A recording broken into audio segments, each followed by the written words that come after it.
सहना भवतु सहनौ भुनक्तु सह वीर्यं करवावहै तेजस्विनावधीतमस्तु मा विद्विषावहै।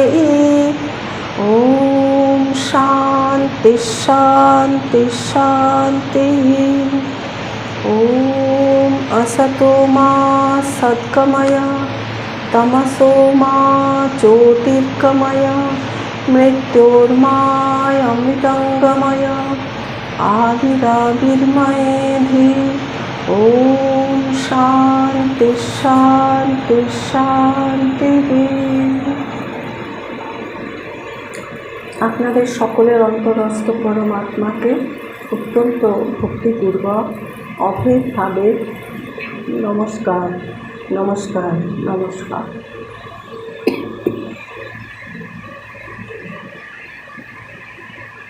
শ্রীমদ্ ভগবদ্ গীতা আমাদের আলোচনার বিষয়।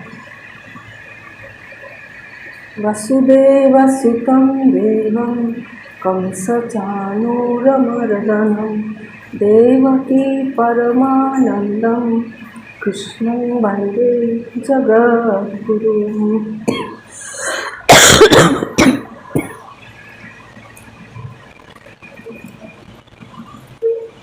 শ্রীমদ্ ভগবদ্ গীতা সাংখ্যযোগ নামক দ্বিতীয় অধ্যায়ের 20 নম্বর শ্লোক পর্যন্ত আমাদের আলোচনা সম্পন্ন হয়েছে। সেখানে আমরা জেনেছি যে এই আত্মা জন্মে না, তিনি মরেন না, অথবা জন্মে আবার অস্তিত্ব লাভ করে না। তাহলে তিনি কীরকম? তিনি হচ্ছেন অজর, নিত্য, শাশ্বত, পুরানো। স্থূল শরীর বিনষ্ট হলেও আত্মা বিনষ্ট হন না। এখন এই যে আত্মা তিনি হত হন না, এটা বলতে গিয়ে এই যে স্বরভাব বিকার রাহিত্যের কথা বলা হয়েছে, যে কোনো জিনিস যার সৃষ্টি হয় তার 6টি পরিবর্তন হয়, কিন্তু আত্মার মধ্যে এই সমস্ত কোনো পরিবর্তন দেখা যায় না। ন জায়তে মানে আত্মা জন্মেন না, এর দ্বারা জন্ম প্রতিষিদ্ধ হলো। ন মৃয়তে অর্থাৎ এটাতে মৃত্যু প্রতিষিদ্ধ হলো, বা শব্দদ্বয় এবং অর্থে নচ অয়ম ইহ ভূত্বা হয়েও উৎপন্ন হয়ে ভবিতা হয় না, অর্থাৎ অস্তিত্ব লাভ করে না। আবার জন্মের পরে অস্তিত্ব লাভ করে, যে জায়তে অস্তি, সেই অস্তিত্ব লাভ করে না। কিন্তু পূর্বেই স্বভাবত সদ্রূপ ছিল, এতে অন্য জন্মরূপ দ্বিতীয় বিকার প্রতিষিদ্ধ হলো। তিনি কীরকম? তিনি হচ্ছেন নিত্য, তিনি স্বভাবতই সৎ রূপ। সৎ অর্থাৎ যেটি অস্তি, যাকে বলা হয় অস্তি বা এক্সিস্টেন্স, যেটি সবসময়ই আছে। তো এই সদ্রূপ ছিল, তাই অন্য জন্মরূপ দ্বিতীয় বিকার এটাতে প্রতিষিদ্ধ হলো। কেন প্রতিষিদ্ধ হলো? কারণ আত্মা হচ্ছে অজর, যেই জন্মগ্রহণ করে সেই জন্মান্তর অস্তিত্ব লাভ করে। জন্ম, তারপরে বর্ধতে অস্তি, অস্তি বর্ধতে, এইগুলো অর্থাৎ অস্তিত্ব লাভ করে। কিন্তু আত্মার ক্ষেত্রে সেরকম নয়, কারণ তিনি স্বভাবতই বিদ্যমান, তিনি চিরবিদ্যমান, যা পুনরায় অন্য অস্তিত্ব লাভ করে এই রকম নয়। নিত্য, নিত্য কথার অর্থ কি?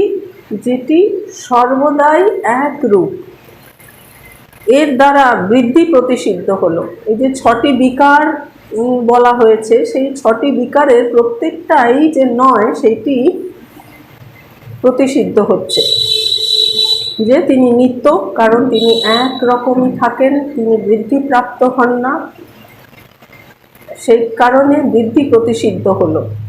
আর শাশ্বত, শাশ্বত কাকে বলা হয়? যেটি হচ্ছে চিরন্তন, ক্ষয়হীন, এর দ্বারা অপক্ষয় প্রতিষিদ্ধ হলো, যে তার কোনো ক্ষয় হয় না।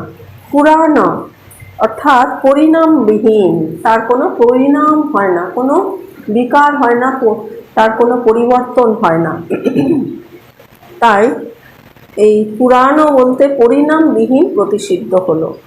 পুরাণ, তিনি পুরাতন অর্থাৎ অতি প্রাচীন, তিনি হচ্ছেন সবচেয়ে প্রাচীন, তিনি হচ্ছেন চিরন্তন, তাই তিনি পুরাতন। পুরাতন হলেও কিন্তু তিনি নতুন। কেন নতুন? কারণ পরিণতিবশত অন্য রূপ লাভ করে নতুন হয় না। একটা কোনো পরিণতি হলো, হয়ে নতুন রূপ লাভ করলো, এই রকম নতুন রূপ লাভ করে তিনি নতুন হলেন, এই রকম কিন্তু নয়। অথবা ন ভবিতা, এর সঙ্গে সম্বন্ধ করে অধিক হয় না, অর্থাৎ আত্মার সঙ্গে বা আত্মা কারোর সঙ্গে কোনো সম্বন্ধ করে তার কোনো বৃদ্ধি প্রাপ্তিও ঘটে না, তাই বৃদ্ধি প্রতিষিদ্ধ হলো। অজ নিত্য, এই দুটি উভয়ত বৃদ্ধির অভাবের কারণ বলে এই দুইটির উল্লেখ পুনরুক্তি নয়।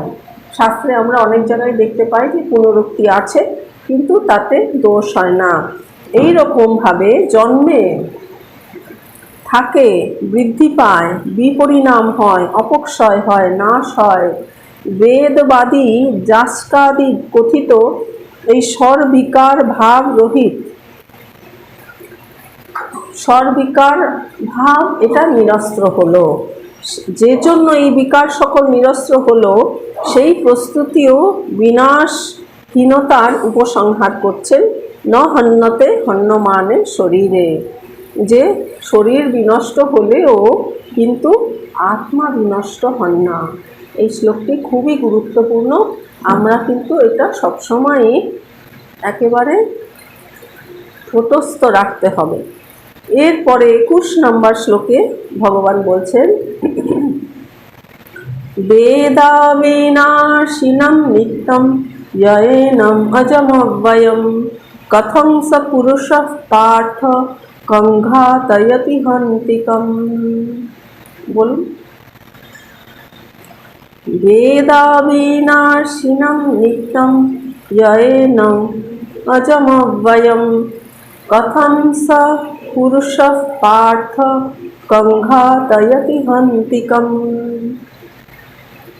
ভগবান বলছেন, হে পার্থ, ইহ অর্থাৎ যে, এনম ইহাকে অর্থাৎ এই আত্মাকে, নিত্যম অর্থাৎ নিত্য, অজম অর্থাৎ জন্মরহিত, অব্যয়ম অব্যয়, অবিনাশী, এইরকম যিনি জানেন যে আত্মা কীরকম, তিনি হচ্ছেন অজ, অমর, জন্মরহিত, অব্যয়, অবিনাশী, এইরকম যিনি জানেন, সহ পুরুষঃ সেই পুরুষ, কথম কি করে, কম কাকে, ঘাতয়তি বধ করবেন, কম হন্তি কাকে বা বধ করবেন। অর্থাৎ এই যে আত্মা, তাকে যিনি এইরকম ভেবে, এইরকম বুঝেছেন, এইরকম জেনেছেন যে আত্মা হচ্ছে নিত্য, অজ, অব্যয়, অবিনাশী, এইরকম যিনি জেনেছেন, তিনি কি করে অন্য কাউকে বধ করবেন বা কাকেই বা তিনি বধ করবেন। আত্মাতে নিত্য, নিত্য অর্থাৎ বৃদ্ধিশূন্য, নিত্য যেটি সব সময় একই রকম আছে, তার হ্রাসও হয় না, বৃদ্ধিও হয় না, সেই জন্য বলা হচ্ছে তিনি হচ্ছেন বৃদ্ধিশূন্য। অব্যয় অর্থাৎ অপক্ষয় শূন্য, তার কোনো ব্যয় হয় না, তার কোনো ক্ষয় হয় না। অজ অর্থাৎ অবিনাশী, এইরকম যিনি জানেন, এইরকম আত্মা যিনি জানেন, সেই পুরুষ কাকে বধ করবেন এবং কিভাবে বা বধ করেন। তিনি তো অজ, অব্যয়, অবিনাশী, তিনি কি করে বধ করবেন এবং কাকেই বা তিনি বধ করবেন। কারণ এইরূপ আত্মার বধের কোনো উপায়ই নেই। আর স্বয়ং প্রযোজক হয়ে অন্য দ্বারা কাকে কিরূপে বধ করান, যে নিজেও বধ কি করে হবেন এবং নিজেই বা অন্যকে কি করে বধ করবেন। অর্থাৎ কাউকে তিনি করেন না, বধ করেন না, কোনো প্রকারে বধ করা সম্ভব নয়। এতে প্রয়োজকত্ব হেতু আমাতেও দোষ দৃষ্টি করো না, এটাই ভগবান বলেছেন। এখন এই শ্লোকটি খুব গুরুত্বপূর্ণ। এখানে আমরা জানি যে 11 থেকে 30 নম্বর শ্লোক পর্যন্ত ভগবান আত্মতত্ত্ব বলেছেন। এই আত্মতত্ত্বই হচ্ছে শ্রেষ্ঠ জ্ঞান। ভগবান আমাদের সেই শ্রেষ্ঠ জ্ঞান উপদেশ করছেন। আমরা এই যে শুনছি, মনে করুন এটা আমরা জীবনের সর্বশ্রেষ্ঠ জ্ঞান প্রাপ্ত হচ্ছি। তাহলে এই আত্মা যে কীরকম তিনি বিভিন্নভাবে বোঝাচ্ছেন। আগের শ্লোকে তিনি বলেছিলেন যে জীবাত্মা হত্যাও করেন না, হতও হন না, আর এটি মৃত্যুর হওয়ার কথা, মৃত্যু না হওয়ার কথা 20 নম্বর শ্লোকে বলেছেন। এবার পরবর্তী শ্লোকে অর্থাৎ 21 নম্বর শ্লোকে এটির দ্বারা মৃত্যু না ঘটানোর কথা জানাচ্ছেন, অর্থাৎ আত্মার দ্বারা মৃত্যু না ঘটানোর কথা জানাচ্ছেন। আগে তিনি বলেছেন যে তিনি জীবাত্মা কাউকে হত্যা করেন না এবং নিজেও হত হন না এবং তার মৃত্যুও হয় না। এইবার এই শ্লোকে বলছেন যে আত্মার দ্বারা কারোর মৃত্যু ঘটানো সম্ভব নয়। এই শ্লোকটির দ্বারা এই অবিক্রিয়া রহিত যে আত্মা সেই কথা বলা হয়েছে, অর্থাৎ তিনি কোনো কর্ম করেন না এবং অপর কাউকে দিয়েও কোনো কর্ম করান না, অর্থাৎ তিনি হচ্ছেন নির্বিকার, অবিনাশী। আর এইরকম যিনি বুঝেছেন যে আত্মা কীরকম, আত্মা হচ্ছে অজর, অবিনাশী, অমর, অব্যয়, এইরকম যিনি বুঝেছেন এবং আমি সেই আত্মা, এইরকম যিনি বুঝেছেন সে নিজেকে অকর্তা বলে বুঝেছে। অর্থাৎ আত্মা যে অকর্তা সেইটি যে বুঝেছে তারই কিন্তু কর্মত্যাগে অধিকার আসে, তার আগে পর্যন্ত নয়। যে আত্মা কিছু করেন না সেই আত্মাই হচ্ছে আমি, এইটি যিনি বুঝেছেন তারই কর্মত্যাগে অধিকার। যিনি আত্মাকে অবিনাশী, নিত্য, জন্মরহিত এবং অব্যয় বলে জানেন, তিনি কিভাবে কাকে হত্যা করবেন বা করাবেন? হে পৃথানন্দন, যে ব্যক্তি এই শরীরকে অর্থাৎ জীবাত্মাকে অবিনাশী, নিত্য, জন্মরহিত এবং অব্যয় বলে জানেন এবং বোঝেন, তিনি কিভাবে কাকে হত্যা করবেন বা হত্যা করাবেন? বেদাবিনাশিনাম নিত্যম থেকে হন্তিকম, এই শরীরই জীবাত্মার কখনো নাশ হয় না, এর কখনো কোনো পরিবর্তন হয় না। আত্মার কখনো যেমন নাশও হয় না এবং তার কোনো পরিবর্তনও হয় না।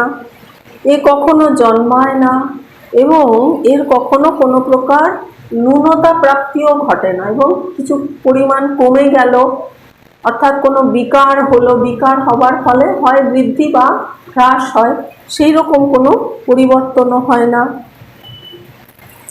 তাহলে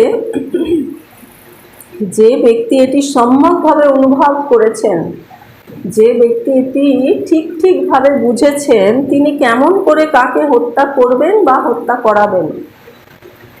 যে আত্মার স্বরূপ এইরকম এবং আমি হচ্ছি সেই আত্মা, এটি যিনি বুঝেছেন, তাহলে তিনি কিভাবে কাউকে হত্যা করাবেন বা নিজেও হত হবেন? অর্থাৎ অপর ব্যক্তিকে হত করতে বা হত করানোর তার কোনো প্রবৃত্তি হবে না, কারণ তিনি তার নিজের স্বরূপই জেনে গেছেন, নিজের যে আসল পরিচয় তিনি সেটি জেনে গেছেন। তাই তার কিন্তু অপর কাউকে হত্যা করাতে বা করতে কোনো আগ্রহই হবে না। তিনি কোনো ক্রিয়ার কর্তা হন না বা কোনো কাউকে দ্বারা তিনি কোনো কিছু করিয়েও নেন না। ভগবান এইখানে শরীরীকে অবিনাশী, নিত্য, অজ এবং অব্যয় বলে তাকে 6 প্রকার যে বিকার তার থেকে রহিত বলে জানিয়েছেন। যেমন অবিনাশী বলে মৃত্যুরূপ বিকার, নিত্য বলে অবস্থান্তর হওয়া বা বর্ধিত হওয়া রূপ বিকার, অজ বলে জন্ম নেওয়া বা জন্মের পর সত্তাবান হওয়ার বিকার, এবং অব্যয় বলে ক্ষয়রূপ বিকার বা না হওয়ার কথা জানিয়েছেন। জীবাত্মায় কোনো ক্রিয়াতেই কিছুমাত্র বিকার হয় না। যাই কিছু হোক না কেন সেগুলো সবই কোথায় ঘটে? ক্রিয়া সব কিছুই প্রকৃতিতে ঘটে, আত্মাতে কোনো ক্রিয়া হয় না। যদি ভগবানের ন হন্যতে হন্যমানের শরীরে এবং কংঘাতয়তি হন্তিকম এই পদগুলিতে জীবাত্মাকে কর্তা না হওয়া এবং কর্ম সৃষ্টি না করার কথা বলার উদ্দেশ্য ছিল, তবে এইখানে করা বা না করার কথা না বলে মরা এবং মারার কথা কেন তিনি বলছেন? তাই না? তিনি কিছু করেন না, তিনি কিছু করান না, এটা তিনি বলতে পারতেন, কিন্তু এখানে তিনি কাউকে হত্যা করেন না এবং করান না, এটা কেন বলা হচ্ছে? এর উত্তর হচ্ছে যে যুদ্ধকালীন পরিস্থিতি চলছে, তো সেখানে এরকম কথা বলার প্রয়োজন ছিল। কারণ এখানে যুদ্ধে যারা অপরপক্ষ তারা হত হবেন, আমি হত্যাকারী হব, এই ধরনের সংশয় অর্জুনের মনে এসেছিল।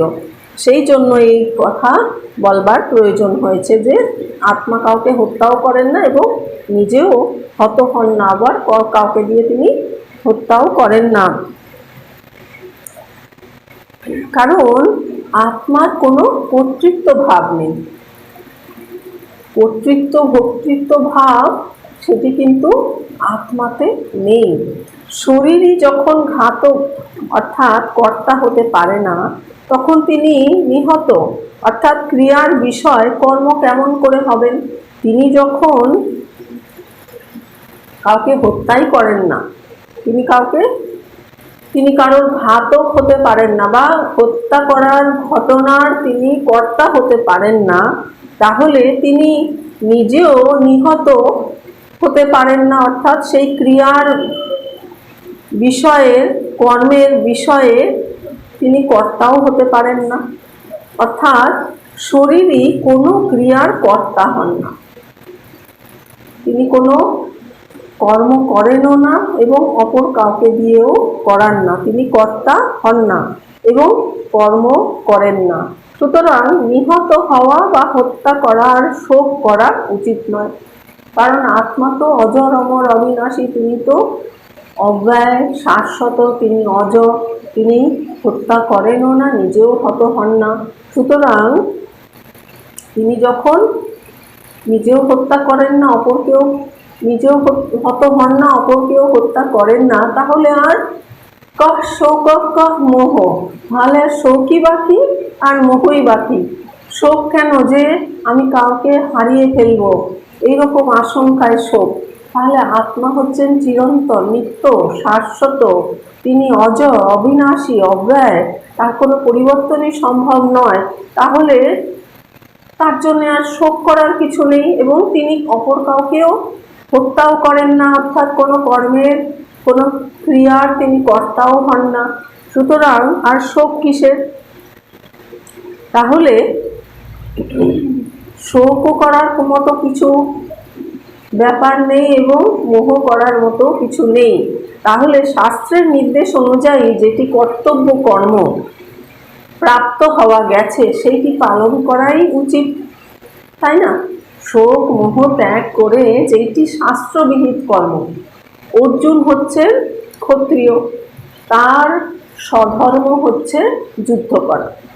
তাহলে অর্জুনকে ভগবান উপদেশ দিচ্ছেন যে এই শোক মোহ ত্যাগ করে তাহলে তোমার যেটি কর্তব্য কর্ম, যেটি শাস্ত্র নির্দেশ করছে সেটি তোমার করা উচিত।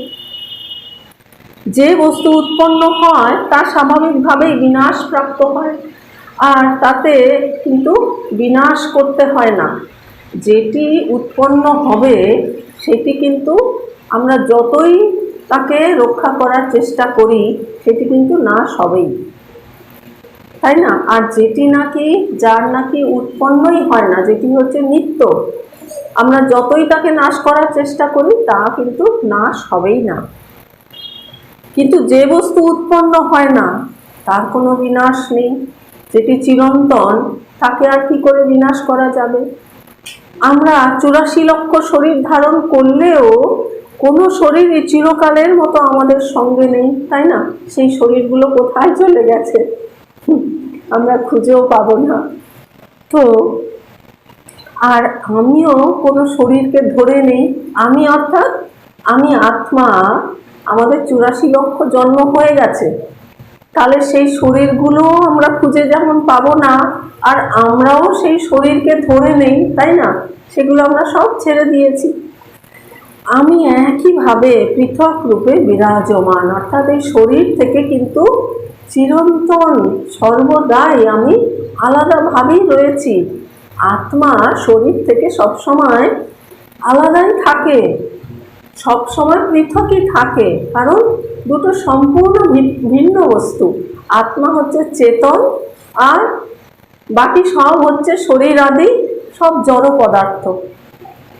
তো দুটো ভিন্ন সম্পূর্ণ বিপরীত স্বভাবের যে বস্তু, তার মধ্যে কখনোই কিন্তু মিল হতে পারে না, তাই না? তার মধ্যে কখনোই বন্ধুত্ব হতে পারে না। সেই জন্য আত্মা এবং অনাত্মার মধ্যে কখনোই কিন্তু দুটো বস্তু মিশে যেতে পারে না। তাই কত জন্মই না আমাদের হয়ে গেছে, সেই সমস্ত শরীর যেমন আমরা ছেড়ে দিয়েছি, আর ওই শরীরকে আমরা কিন্তু আর ধরে নেই, শরীরের সঙ্গে আমাদের সেই শরীরের সঙ্গে আমাদের কিন্তু আর কোনো আসক্তি, মোহ, অ্যাটাচমেন্টও নেই। আমি একইভাবে পৃথকভাবে বিরাজমান, এই আত্মা, আমি আত্মা একইভাবে পৃথকভাবে শরীর আদি থেকে পৃথকভাবে বিরাজমান। অন্যান্য শরীরে এটি বোধ করার মতো বুদ্ধি থাকে না, অর্থাৎ এই যে অন্যান্য যে প্রাণী দেহ, অন্যান্য যে জীব জন্তু, পশু পক্ষী, কীট পতঙ্গ, গাছপালা, সেই শরীরে কিন্তু এই বোধটি থাকে না। শুধুমাত্র মনুষ্য দেহ দ্বারাই এটি বোধগম্য হওয়া সম্ভব। একমাত্র মানুষ জন্মেই এটা অনুভব করা সম্ভব। এই জন্য বলা হয় যে মনুষ্য জীবন হচ্ছে শ্রেষ্ঠ এবং এটি অত্যন্ত দুর্লভ। আমরা যদি এটি অনুভবের চেষ্টা না করি তাহলে ভগবত প্রদত্ত বিবেকের কিন্তু অনাদর করা হবে, যে এই মনুষ্য জীবন কত দুর্লভ, যে 84 লক্ষ জমির পরে মনুষ্য জন্ম। তারপরে শুধু মনুষ্য জন্ম নয়, তিনটি জিনিস খুবই দুর্লভ: মনুষ্যত্বম, মুমুক্ষুত্বম, মহাপুরুষ সংশয়। এই মানুষ জীবন, তারপরে জ্ঞানী সদ্গুরুর কৃপা লাভ, তার অনুকম্পা লাভ, এটিও কিন্তু খুবই দুর্লভ। এবং আরেকটি জিনিস, সেটিও খুব দুর্লভ, সেটি হচ্ছে যে মুক্তি লাভের ইচ্ছা। এই তিনটি যাদের জীবনে ঘটেছে, যাদের জীবনে এই তিনটি সমাহার হয়েছে, তারা কিন্তু নিঃসন্দেহে অত্যন্ত ভাগ্যশালী। তাহলে ভগবানের কৃপায় আমাদের যখন সেই ভাগ্য হয়েছে, তাহলে কেন আমরা তার অনাদর করব?